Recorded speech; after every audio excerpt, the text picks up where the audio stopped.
Hello and welcome to Rock, Paper, Shotgun. Liam here, and I was recently given the opportunity to go hands-on with Sunbreak, the highly anticipated expansion pack for Monster Hunter Rise. I played around 2 hours of the game and got to try out a brand new follower quest, as well as a more traditional hunt against one of the DLC's new monsters. Before we begin, it is worth mentioning that I played a Nintendo Switch build of the game, although the footage you're watching now is B-roll from the PC version provided to us by Capcom. Anyway, these are some of my thoughts about Monster Hunter Sunbreak ahead of its PC launch on the 30th of June. Enjoy.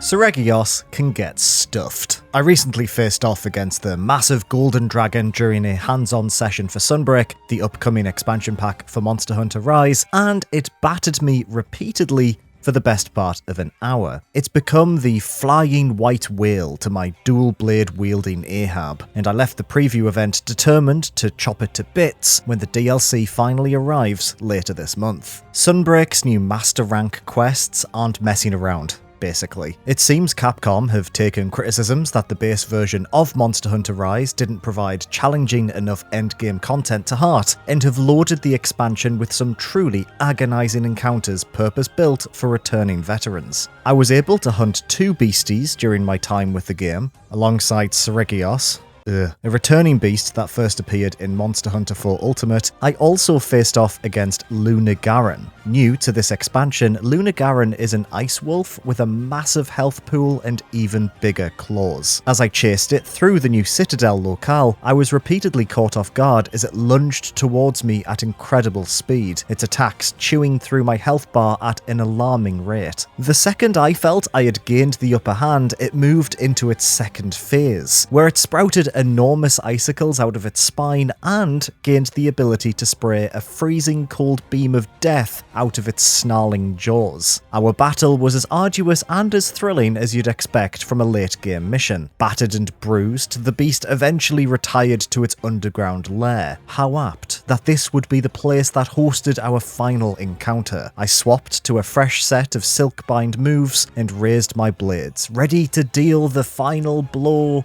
before the timer ran out and I was kicked back to the hub area. Ah well, maybe next time, Lunagaron. Despite this disappointing outcome, the mission was an exceptional introduction to what Sunbreak has in store. Sunbreak whisks players to Elgado, an outpost in a distant kingdom that has been flattened by the elder dragon Malzeno. Whereas the base game was heavily inspired by Japanese yokai folklore, Sunbreak's cast of monsters are seemingly based on European creature design instead, particularly those featured in the works of Mary Shelley and Bram Stoker. Malzeno is positively vampiric, its wings and plumage creating a silhouette that resembles a cartoon Dracula. The hulking, ape-like Garangolom brings to mind Frankenstein's monster, albeit with fewer bolts and more moss. Even my mate Lunagaron is lichen-like in both its size and ferocity, although admittedly I can't remember the bit in Van Helsing where the werewolf froze Hugh Jackman with its ice breath. It's been a while though, to be fair. This fresh visual direction is best demonstrated by the Citadel, one of the new locales Capcom were keen to show off. Dominated by a ruined castle perched glumly in the centre of the map, nighttime hunts plunge the area in a thick purple haze that makes everything appear positively spooktastic. It's a striking look that helps Sunbreak feel distinct compared to the base game, highlighting that this is more of a traditional expansion pack rather than a simple piece of DLC. Alongside its roster of groovy ghoulies, the expansion also retrofits a couple of new mechanics that give combat and exploration a bit of much needed zip. Wall running can now be initiated without using a wire bug first, for instance, a minor change that makes clambering up vertical surfaces way smoother than in the launch version of the game. The biggest addition is the clumsily named Switch Skill Swap ability, which allows hunters to seamlessly transition between 2 Switch skill loadouts at any point. With each of the game's 14 weapons receiving new Silkbind moves to play around with, Switch Skill Swap enables you to chain multiple moves together into one long combo. It's hard to convey just how much this changes the rhythm and flow of combat. By granting the ability to swap between two completely distinct movesets on the fly, Sunbreak literally doubles your options when facing off against a monster. Equipped with my trusty dual blades, for example, I was able to slice, stab, slash and saw without compromise. Thanks to the new spiral slash ability, I basically became a human Beyblade, launching myself towards monsters like a hurricane of steel. My biggest problem with Monster Hunter has always been that combat feels a bit too sluggish for my action-loving tastes, but switch skill swap makes fights feel far more fluid and dynamic than before. It's no Devil May Cry, but it's a marked improvement.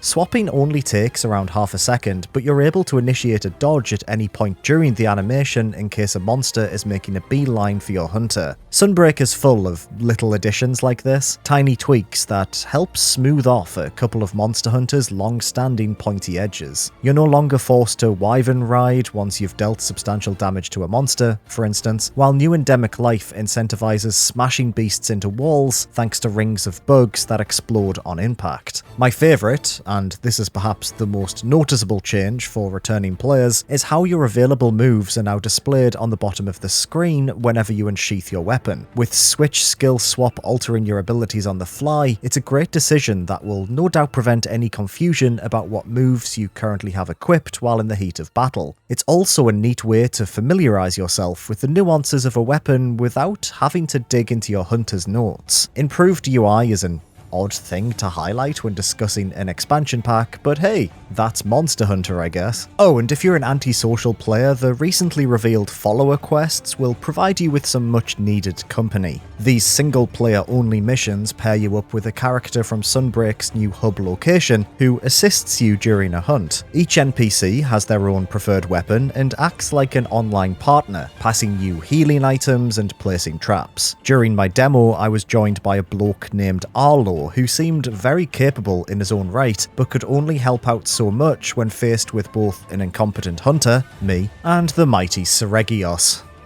Out of everything included in Sunbreak, I'm keen to play around with the follower quests the most when the expansion drops, especially considering characters from the base game, such as the hub maidens Hinoa and Minoto, will also join you at certain points throughout your adventure. Seregios related blunders aside, I really enjoyed my time with Sunbreak. Switch skill swap is a genuine game changer, while new monsters are sure to offer fresh challenges for returning players. It would be easy to summarise Sunbreak as more Monster Hunter, but I guess that's not a bad thing. I loved Rise, and the prospect of having more of it is, hardly a bad thing, but Sunbreak does feel like something a bit more substantial than that. Perhaps Rise but better is a more apt definition. I really do hate Seregios though. My life will not know peace until I can craft its rubbish scales into a lovely piece of armour.